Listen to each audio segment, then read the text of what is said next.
El tercer método que vamos a ver para evaluar la estabilidad de sistemas es el lugar geométrico de las raíces. Eh, Al igual que lo hacíamos en sistemas de control de tiempo continuo, podemos utilizar el lugar geométrico de las raíces para evaluar la estabilidad de sistemas en tiempo discreto. Y básicamente es lo mismo que hacíamos en tiempo continuo, simplemente cambiando la interpretación de la estabilidad del sistema, porque ahora la estabilidad se encuentra dentro del círculo unitario. Entonces, ya que en sistemas de tiempo continuo y de tiempo discreto la ecuación característica es la misma, si tenemos este sistema, la ecuación característica en lazo cerrado sería esta expresión. Si nosotros añadimos una acción de control, entonces solamente tendríamos un polinomio multiplicado por la acción de control, que en este caso es d de z. Pero nosotros la podemos reescribir como esta ecuación, donde f puede tomar esta forma o esta de aquí. Y si nosotros añadimos la opción de control, pues sería equivalente a esta expresión de aquí. Entonces podemos, a partir de la ecuación característica, obtener la representación del lugar geométrico de las raíces. Y si ustedes recuerdan, había una serie de reglas para diseñar ese lugar geométrico de las raíces.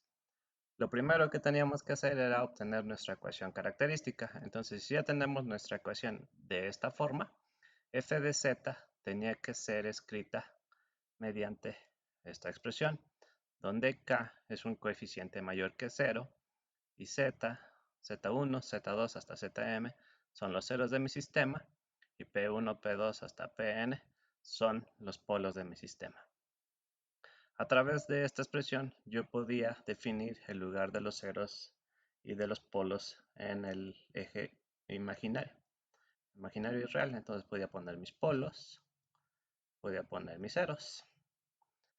Una vez que determinaba esos lugares, tenía que determinar los puntos de inicio y fin del lugar geométrico de las raíces, su lugar sobre el eje real, las asíntotas del lugar geométrico de las raíces, y tenía que encontrar los puntos de ruptura de salida y los puntos de ruptura de entrada a partir de la ecuación característica.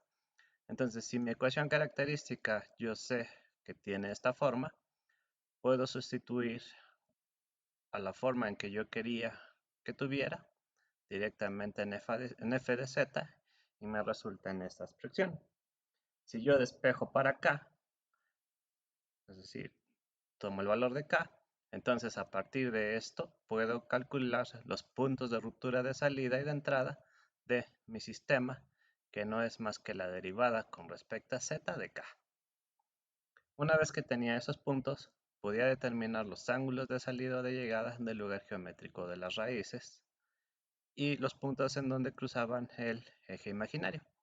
Y finalmente lo que nos interesaba era calcular la ganancia, el valor crítico de la ganancia K mediante la condición de magnitud que estaba dada por esta expresión y básicamente evaluar la función de transferencia, que era igual al inverso de la ganancia. Entonces, a partir de esta serie de reglas, nosotros podíamos construir el lugar geométrico de las raíces. Afortunadamente no tenemos que memorizarlas por completo porque ya contamos con herramientas gráficas que nos permiten hacerlas. En nuestro caso vamos a utilizar MATLAB. Entonces, regresando a nuestro ejemplo anterior que habíamos trabajado, que nos había quedado esta función de transferencia, cuando t era igual a 1 segundo, podemos obtener el lugar geométrico de las raíces.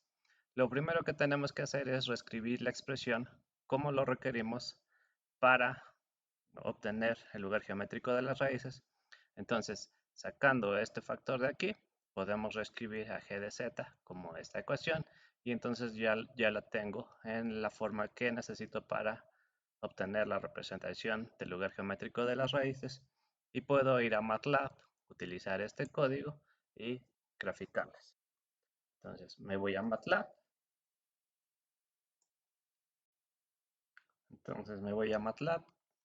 Copio el código que tengo en las notas Y a partir de ello yo puedo construir mi numerador, el denominador, que yo no voy a resolver el polinomio porque sé que este polinomio de aquí, el del denominador, lo puedo resolver mediante la convolución en MATLAB. Entonces, si hago la convolución, me resulta en el polinomio. A partir de ello puedo construir mi función de transferencia y con el comando brlocus puedo obtener el lugar geométrico de las raíces, que me resulta en esta figura. Entonces yo puedo ver de mi ecuación, vamos a acomodar esto, que tengo un polo en 1, que sería este de aquí. Tengo un polo en 0.3678, que sería este de aquí. Y tengo un 0 en 0.6639, que sería este de aquí. Del mismo modo, mediante el lugar geométrico de las raíces, puedo ver la ganancia que me estabiliza el sistema. Entonces, si ustedes van moviendo el punto, pueden ir viendo cómo va variando la ganancia del sistema. Y si llegan hasta el límite del círculo unitario, pueden ver que eso equivale más o menos a entre 2.33 y 2.69, que es lo que nosotros habíamos obtenido mediante el criterio de Routh-Hurwitz y el criterio de Urey. Entonces podemos utilizar la gráfica del lugar geométrico de las raíces para calcular el valor o el rango del valor de K donde el sistema sería estable. Siguiendo con eso podemos obtenerlo para un controlador tipo proporcional. Para entender entonces cómo son los efectos de la ganancia K y del periodo de muestreo, veamos este ejemplo. Consideramos este sistema de control donde mi control es solamente una acción integral, o sea, tengo un control integral, que yo sé que mi control integral está dada por esta expresión, por esta función de transferencia. Lo primero que tenemos que hacer, bueno, antes de eso, lo que queremos hacer en este problema es observar cómo afecta la ganancia K y el periodo de muestreo. Para ello vamos a utilizar diversos periodos de muestreo de 0.5 segundos, 1 segundo y 2 segundos. Para estos tiempos vamos a calcular los valores críticos de K y los polos en lazo cerrado cuando K es igual a 2. Entonces lo primero que tenemos que hacer es obtener la función de transferencia de mi planta precedida por el retenedor de orden 0. Por lo tanto tengo que calcular su transformada en Z. Entonces haciendo esa operación tengo que la transformada del retenedor por la planta es equivalente a esta expresión. Yo sé que puedo separar esta variable para meterlo aquí en la otra ecuación y entonces me queda la ecuación del retenedor y esto lo tengo que resolver por fracciones parciales. Entonces me queda A sobre S más B sobre S más 1. Si yo resuelvo este sistema y aplico y me voy a las tablas de las transformadas en Z, puedo llegar a esta expresión y esto a esto de aquí. Entonces yo puedo multiplicar estos dos términos de los denominadores para sacar el factor común. Una vez que hago el factor común puedo hacer la resta. Si hago la resta y elimino los términos comunes con esta expresión, puedo llegar a esto de aquí. Entonces esta va a ser la función de transferencia de mi planta junto con mi retenedor de orden 0. Una vez que tengo eso, pues tengo que multiplicar ahora para obtener g de z por la acción de control, que me resulta en esta expresión.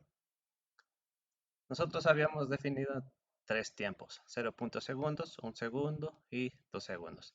Entonces vamos a evaluar el primer caso, cuando t es igual a 0.0 segundos. Entonces en esta ecuación, t es igual a 0.5. Si hago los cálculos, yo puedo llegar a que g de z está dada por esta expresión. Entonces a partir de gz, puedo obtener los polos y ceros de mi sistema y puedo detener los puntos de ruptura y de entrada del lugar geométrico de las raíces. Si yo reescribo la ecuación característica sobre 1 más k por g de z y sustituyo el polinomio, yo sabía que k iba a ser igual a menos a de z sobre b de z, y entonces tomo de esta ecuación el denominador, que sería mi a de z, y lo pongo aquí, y tomo el numerador, que sería mi b de z, y entonces me resulta en esta ecuación. Derivando para obtener los puntos de ruptura, tengo que derivar con respecto a z, y entonces después de derivar me queda esta expresión. Después de hacer el álgebra y las simplificaciones, puedo llegar a esto de aquí. Sin embargo, para simplificar entonces el análisis, yo voy a eliminar la ganancia de z al cuadrado si multiplico la expresión por esta ecuación, que esto es una multiplicación por un 1, entonces no afecta. Y una vez que hago las simplificaciones, de aquí puedo llegar a la expresión final. Ahora nosotros sabíamos que la derivada, de acuerdo con las reglas, se tenía que igualar a 0. Por lo tanto, me resulta en esta expresión. Resolviendo para z, puedo obtener los puntos de ruptura de salida y de entrada, que van a ser equivalentes a más o menos 0.7786. Una vez que tengo esos valores, entonces en este caso era el valor de z, y una vez que tengo z, puedo calcular los puntos de ruptura de entrada y los puntos de ruptura de salida del sistema, obteniendo el valor de k. Entonces, sustituyendo en k para cuando z es más 0.7786 y menos 0.7786, puedo obtener ahora sí los puntos de ruptura y de entrada, que están dados por estas dos expresiones. Una vez que conozco eso, debo determinar el valor crítico de k.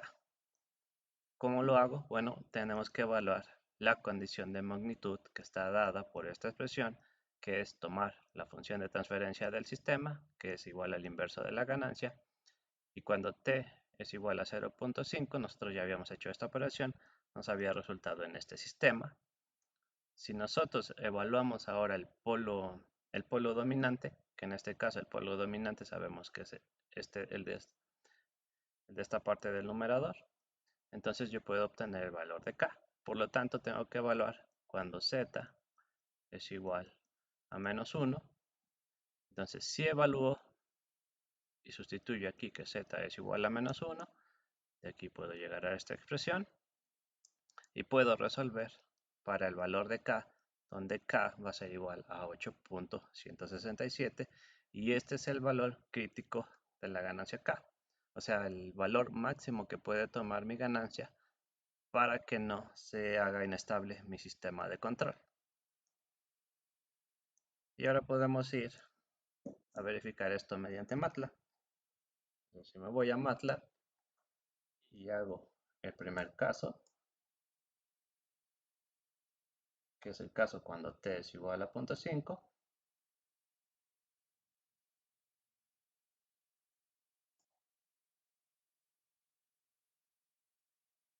ahora tengo este sistema. Tengo que evaluar cuando k es igual a 1, por lo tanto defino k igual a 1 para una ganancia unitaria, y a partir de ello puedo obtener la representación del lugar geométrico de las raíces. Entonces, de la figura anterior, que era mi sistema original, una vez que pongo una acción de control integral con un tiempo de muestreo de 0.5 segundos, nos damos cuenta que el sistema se vuelve estable y se encuentra dentro del círculo unitario, y que el valor crítico, o sea, la ganancia en la que k me hace mi sistema inestable, es 8.1 aproximadamente. Aquí se salta MATLAB, pero entre 8.33 y 8.5, ahí debería de estar el 8.1, que calculamos que es el valor donde mi sistema se vuelve inestable. Si yo hago el mismo proceso para t igual a un segundo, que es esto de aquí, para t igual a 2 segundos, entonces puedo obtener estas dos expresiones y puedo obtener los valores críticos de k. Entonces yo ya los tengo aquí, y los podemos graficar. Control T, este lo tenemos que comentar y este tiene que ir comentado. Entonces, puedo correr mi sistema y aquí están las tres funciones de transferencia. Entonces el círculo exterior es cuando t es igual a 0.5 segundos. El círculo de medio es cuando t es igual a 1 segundo. Y el círculo interno es cuando t es igual a 2 segundos. Entonces podemos ver cómo el periodo de muestreo afecta cuando nosotros queremos evaluar la estabilidad de un sistema. Entonces una vez que calculé los valores de k, yo puedo llevar esto a Simulink y ver el resultado del sistema para diferentes valores de k. Aquí tengo la variable. Bueno, aquí tengo el sobrepaso. Esto lo vamos a poner 0. Ok. Entonces el primer sistema es cuando t es igual a 0.5 segundos. El segundo sistema es cuando t es igual a 1 segundo. Y el tercer sistema es cuando t es igual a 2 segundos. Entonces es una función de transferencia y lo que yo tengo que modificar es el tiempo de muestreo para cada uno de ellos. Este es de 1 segundo y este es de 0.5. Y yo puedo ver el desempeño del sistema.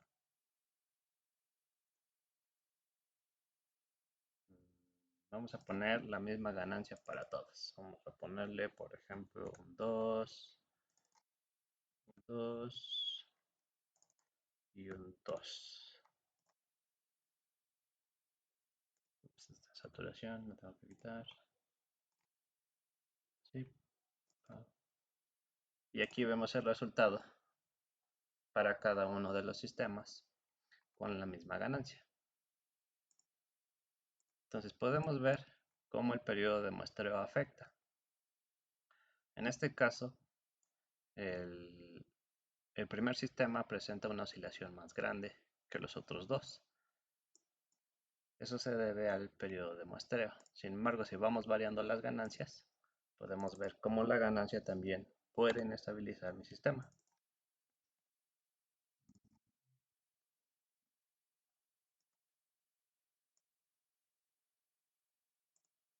Entonces aquí puedo ver que con una ganancia igual a 5, el primer sistema empieza a oscilar bastante durante el arranque, pero al final converge en la referencia que yo estoy mandando. Y por otra parte, los otros dos sistemas se inestabilizan. Entonces, en general, el periodo de muestreo va a afectar en el rango de valor de la ganancia K que puede estabilizar un sistema. Entre más pequeño es el periodo de muestreo, más posibilidades hay de que mi sistema sea estable. Y entre más grande lo haga, más posibilidades tengo de que mi sistema se vuelva inestable con una acción de control. Entonces, habiendo obtenido eso, nos damos cuenta que un periodo de muestreo T muy grande hará que el sistema sea inestable. Por otra parte, un periodo T más pequeño hará que el sistema se comporte como un sistema de tiempo continuo. Una regla práctica para determinar entonces el periodo de muestreo es tomarlo de 8 a 10 veces durante el ciclo de oscilaciones senoidales amortiguadas de la salida del sistema en lazo cerrado si el sistema es subamortiguado. Y para sistemas sobreamortiguados podemos probar de 8 a 10 veces el tiempo de levantamiento de la respuesta escalar. Antes de seguir con el siguiente problema, con el siguiente ejemplo, repasemos los lugares geométricos de factor de amortiguamiento relativo constante. Entonces, si ustedes recuerdan, en el plano S, una línea con factor de amortiguamiento constante estaba dada por esta expresión, que esta expresión sería el equivalente al lugar de los polos del sistema en tiempo continuo, donde Z es mi factor de amortiguamiento relativo, omega n es la frecuencia natural no amortiguada, y por el momento, y omega d es la frecuencia natural amortiguada. Entonces, a partir de esta expresión, yo podía describir Wn por la raíz, que sería equivalente a Wd, y entonces llego a esta expresión de aquí.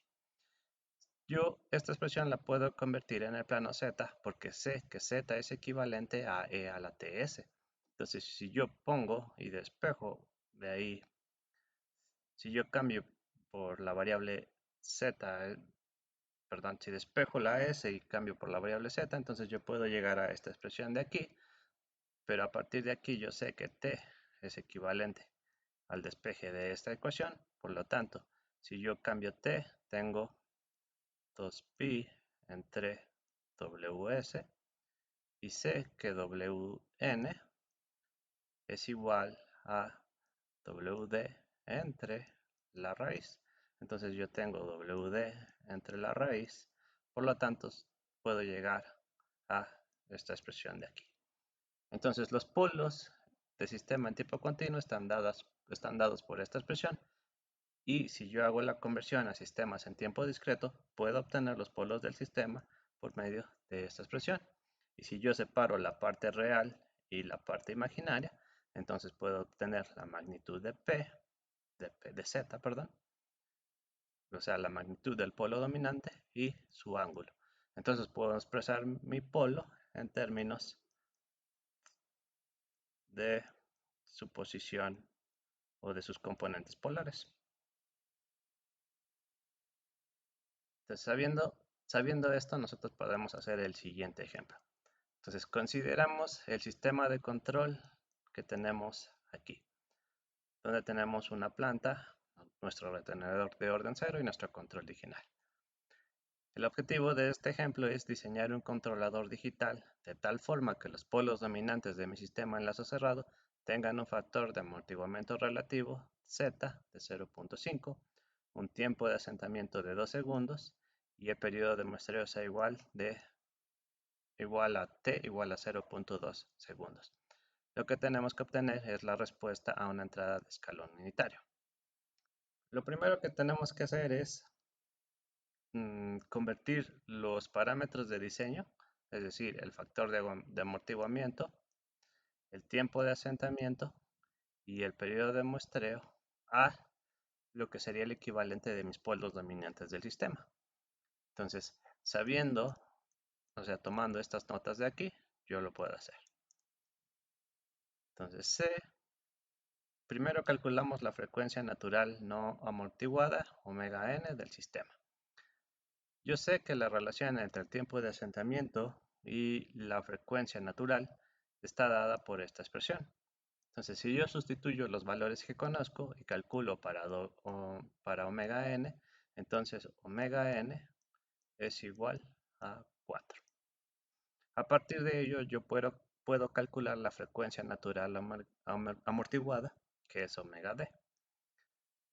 Entonces, sustituyendo los valores que nosotros ya hemos determinado previamente, omega d equivale a 3.464. Una vez que tengo eso, puedo calcular la frecuencia de muestreo, que estaba dada por esta expresión y que me resulta 31.42. Para verificar que el sistema cumpla con la regla práctica del muestreo con respecto a las oscilaciones senoidales, lo que tenemos que evaluar es este factor. Entonces, omega s entre omega d, hacemos la sustitución de los valores y obtenemos un valor de 9.07. Entonces, yo puedo, a partir de esta expresión, puedo determinar que tenemos 9 muestras por cada ciclo de oscilación del sistema y por lo tanto se cumple la regla práctica que habíamos definido anteriormente con el periodo de muestreo de 0.2 segundos.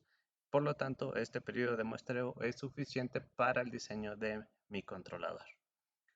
Ahora que sé que estos tiempos cumplen, puedo calcular los polos dominantes para el factor de amortiguamiento de 0.5.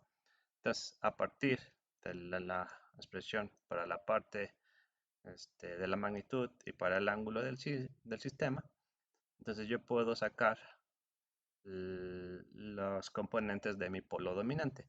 Si yo hago si yo sustituyo los valores que ya conozco, entonces llego a que la magnitud de z es igual a 0.6703 y el ángulo es igual a esto,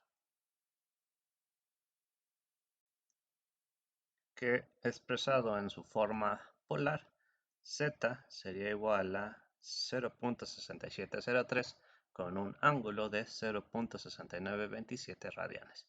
Entonces yo puedo llevar la forma polar a la rectangular porque sé que la forma polar es una magnitud con un ángulo. Y sé que entonces puedo utilizar trigonometría para calcular la forma rectangular, y entonces si lo llevo a la forma rectangular sería equivalente a esto de aquí. Entonces este va a ser el polo dominante de mi sistema, es decir, lo que yo busco que se obtenga con mi función en lazo cerrado. Entonces, una vez que he calculado el polo dominante del sistema o el polo que deseo, puedo empezar a trabajar con la función de transferencia de mi sistema. Lo primero que hacemos es obtener la función de transferencia de la planta precedida por el retenedor. Ya sabemos que esto de aquí lo resolvemos por fracciones parciales y entonces puedo llegar a esta expresión de aquí. Si yo tomo las tablas para evaluar esta expresión y llevo a cabo una serie de toda la álgebra que se necesita para simplificar esa función, puedo llegar a que g de z va a estar dado por esto de aquí. Pero yo sé que t es igual a 0.2 segundos, entonces puedo evaluar aquí el valor de t, de t, de t, y una vez que evalúo ese valor, puedo calcular g de z y obtener la función de transferencia del retenedor más la planta, y aquí yo ya la acomodé para que tenga la forma del lugar geométrico de las raíces. A partir de esta función de transferencia, entonces puedo calcular los polos y ceros de mi sistema. Entonces yo puedo ver que tengo un polo en un segundo, que es este de aquí. Tengo un cero en en 0.6703, que es este de aquí. Y tengo un cero en 0.8760, que es este cero de aquí. Yo sé de la misma manera que mi polo dominante tiene sus componentes en 0.5158, que es esto de aquí, y un ángulo o la segunda componente en 0.4281, que es la componente imaginaria. Entonces puedo graficar mi polo dominante del sistema en el lugar geométrico de las raíces, y para que ese polo sea el polo dominante, los ángulos de contribución en el polo dominante deben ser igual a cero. Por lo tanto, tengo que calcular los ángulos para cada uno de los polos y ceros. Entonces defino θ1, θ2 y θ3. Los valores de θ1, θ2 y θ3 los puedo calcularme utilizando trigonometría. Entonces yo sé que este ángulo es igual a la tangente inversa del cateto opuesto, que es este de aquí, que sería equivalente al eje imaginario, entre el catete adyacente, que sería, si aquí hay un 0, de aquí a aquí son 0.8760 y de aquí a aquí son 0.5158, entonces sería la sumatoria de esos dos valores y me da el ángulo de θ1. θ2 yo puedo calcularlo a través de puedo calcular este ángulo de aquí, y entonces θ2 sería igual a 180 menos este ángulo. Entonces 180 menos la tangente inversa de nuevo, el cateto opuesto es el eje imaginario, entonces es este de aquí, y el valor del cateto adyacente sería 0.6703 menos 0.5158 y entonces puedo calcular teta 2 y para teta 3 hacemos el mismo proceso y me obtengo este valor. Entonces, si el punto P debe ser la localización de mi polo dominante, entonces eso me tiene que dar una sumatoria de ángulos igual a más menos 180. Lo que vamos a utilizar en este caso es la sumatoria de los ceros menos la sumatoria de los polos y esto debe ser igual a menos 180.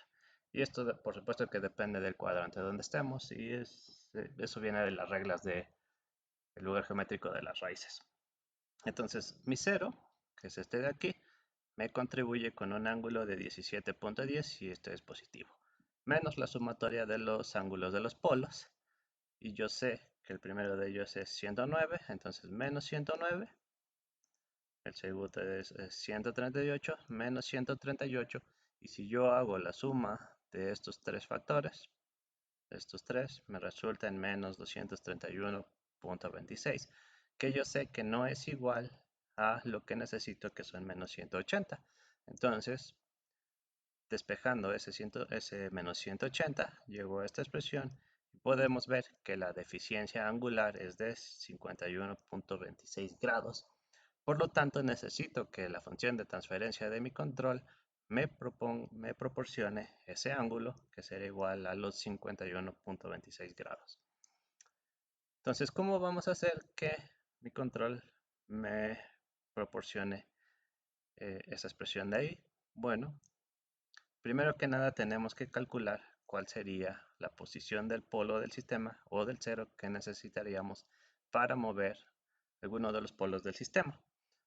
Entonces vamos a tomar, en este ejemplo, vamos a mover el polo, que es el de 0.6703, lo vamos a desplazar de tal manera que nos dé el ángulo que necesitamos para que la sumatoria de los ángulos sea igual a menos 180.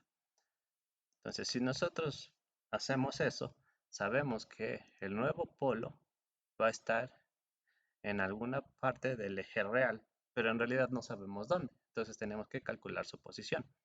Lo que sí conocemos para este sistema es teta 2, que ya lo calculamos, y si nosotros conocemos teta 2, podemos calcular el ángulo interno de mi triángulo que estoy construyendo. Sé que el polo lo tengo que mover 51.6 grados, que es esto de aquí. Entonces conozco ese segundo ángulo y si conozco estos dos ángulos, puedo calcular el tercero, que es este de aquí. Ahora también del mismo modo, de mi triángulo, yo conozco el, el cateto opuesto. Digamos que para este triángulo de aquí, yo conozco el cateto opuesto y el cateto adyacente. Entonces, por Pitágoras, yo puedo calcular su hipotenusa, que va a estar dada por esta expresión. Entonces, una vez que conozco los ángulos internos eh, y la hipotenusa del triángulo que estoy calculando, que estoy usando, que es este de aquí, que ese sería mi triángulo de referencia, entonces puedo utilizar la ley de senos. Entonces, si ustedes recuerdan la ley de senos, si yo tenía un triángulo y esto era A, y esto era B, y esto era C, y este ángulo era alfa, perdón, y este ángulo es alfa, este ángulo es beta, y este ángulo es gamma. Entonces, A sobre el seno de alfa era igual a B sobre el seno de beta y esto era igual a C sobre el seno de gamma. Entonces, utilizando ley de senos, yo puedo llegar a esta expresión de aquí, donde 0.4551, que es este lado de aquí, entre el seno de este ángulo, que es lo del denominador, tiene que ser igual a 0.6763, que es esto de aquí, menos el polo que yo no conozco, porque esta posición es la que necesitamos determinar, sobre el seno de, si es este lado de aquí, su ángulo opuesto es este de aquí, entonces es el seno del ángulo del que estamos desplazando. Entonces, si resuelvo para x, puedo calcular su valor. Por lo tanto, la nueva posición o la posición que requiero para mi nuevo polo es 0.2583. Entonces, si yo obtengo eso, ya sé dónde tiene que estar mi nuevo polo. Ahora, tenemos que proponer un control. Aquí es donde está la libertad para nosotros como diseñadores de sistemas de control. Nosotros sabemos que podemos utilizar diversos tipos de ecuaciones y escoger el control que nosotros necesitamos no siempre es una tarea fácil, pero podemos partir de unas funciones de transferencia que casi siempre nos van a funcionar. En este caso tomamos esta función de transferencia que nos puede ayudar para diseñar diversos tipos de controladores, como lo veremos más adelante. Entonces, si tomamos esta expresión y yo regreso a mi planta que me había quedado, que es esta de aquí, yo puedo ver que por medio del controlador puedo eliminar uno de los polos del sistema, ya sea este de aquí o este de aquí, o puedo eliminar uno de los ceros del sistema, que podría ser este de aquí. Entonces yo ahí tengo la libertad para proponer los valores de mi controlador, pero que de alguna u otra manera le peguen a los polos o a los ceros del sistema en lazo abierto. Entonces, si yo selecciono a alfa como 0.6703, puedo eliminar uno de los polos del sistema y puedo forzar al nuevo polo a la ubicación que yo requiero. Entonces, si yo elimino uno de los polos con un 67.03 y forzo al sistema a un 0.25, entonces la función de transferencia de mi controlador va a estar dada por esta expresión. Entonces, si se dan cuenta, una vez que hago la multiplicación por g de z, esta parte de aquí es mi control, esta parte de aquí era mi función de transferencia en lazo abierto, y entonces por medio del controlador yo puedo eliminar uno de los polos del sistema, que va a ser este de aquí, y puedo agregar el polo dominante, que es el que yo requiero, que ya había calculado su posición, que es este de aquí. Entonces, haciendo esa simplificación, yo llego a esta función de transferencia. Ahora lo que nos resta es obtener el valor de k, que lo hacemos mediante la evaluación del polo dominante del sistema. Por lo tanto, para conocer a k, tenemos que evaluar a la función de transferencia cuando z es equivalente al polo dominante del sistema. Entonces, esto yo no lo resolví en mano, lo resolví utilizando MATLAB, entonces vamos a ver a MATLAB.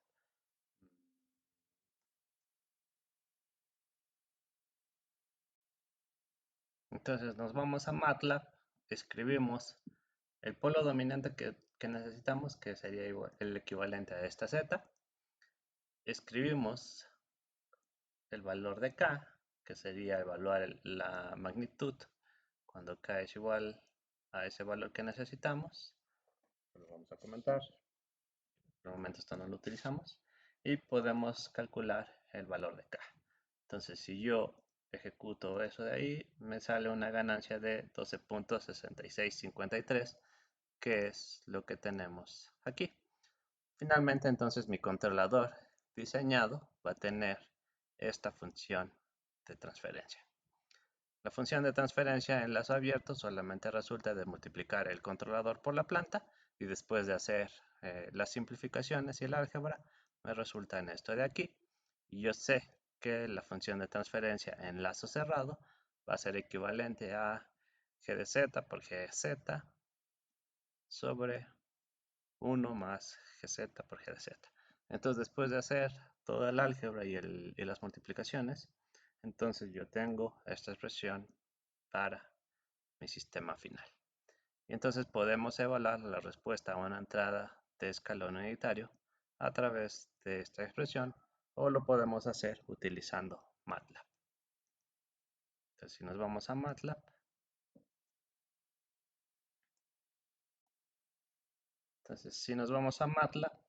nos vamos a esta función que ya teníamos escrita.